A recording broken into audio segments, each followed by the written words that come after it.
jelema anu yad'una rabbahum bil ghadati wal asyi santri teh santri teh yad'una rabbahum santri mana meureun tapi ya santri kuari mah kos kitu dihina kan embung jelema awewe ge ditanya neng daek teu ka mang santri itu geus rada kebel tuh ngajina nu mana nih nah embung bah yang kunaon surem masa depan bah ya ada santa goblok gak wawe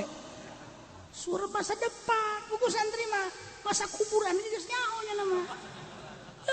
surem masa depan nah eta kan geus aya tah hina heulah cak abage santri mah emang rada hararina nyanengnya bah ulah lah mun aya mah insinyur bah mun aya mah profesor bah sia emang nyaho ka profesor nyaho di mana gitu kosku bah botak bah botak akur jeung bol monyet bah beres nah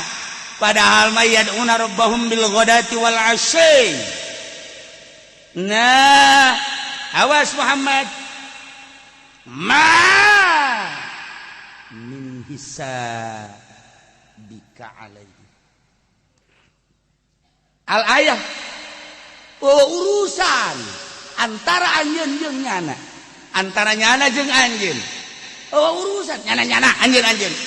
ih atuh ulah make jeung diabaikeun jelema nu geus jelas yad'una rabbahum bil ghadati wal asyi hina kadeuleu ku mata kasat tapi mata qalbuna maka kanjeng ditegor ku Gusti Allah mantak ahli-ahli Allah maka kadeleuna hararina ka santri teh pi ahli Allahun pi karak pi mun cara buah karak kembang doang kadang raga di kembang ge karak ge 5 tahun nyana ngaji aja pa balik bae Waalaikumsalam ka mana za balik bae naon ulah dikawinkeun aja cenah ieu mah asal kawin bae engke titah ka pondok deui caknya nama kawin kumaha atuh parang sana deh mautul ilmi bifahzaiha paehna ilmu kajepit ku ping-ping 2 sok lo bae teh asal kawin bae cenah sia tas kawin mah ka pondok deui ya celi aya nu bener ka pondok deui kitu ge lain ngaji nyen utawi mah monyong bae heran nyen utawi na monyong bae teu rek buleud utawina monyong sarua jeung boboga anu di imah mah monyong aja tungtuna mah balik we yo moal kuat ulah ka kawin ngaji mah ulah ka kawin bahkan lamun aya nu hayang ngaji ge yang di sekolot hayang ngaji bawa pamajikanana bawa siap pondok tah ku kiai ge dimeunangkeun ieu geus abdi arintip ongkoh jeung baheula mah loba santri nu mau pamajikan ka kobong loba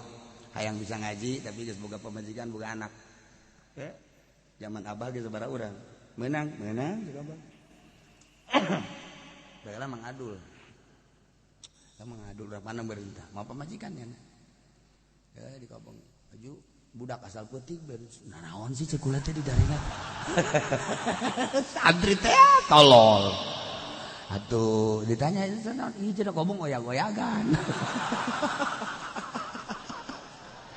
bareres Masya Allah tungtuna mengarusakan ucan kawin nyana orang masalah itu ucan kawin waduh karacunan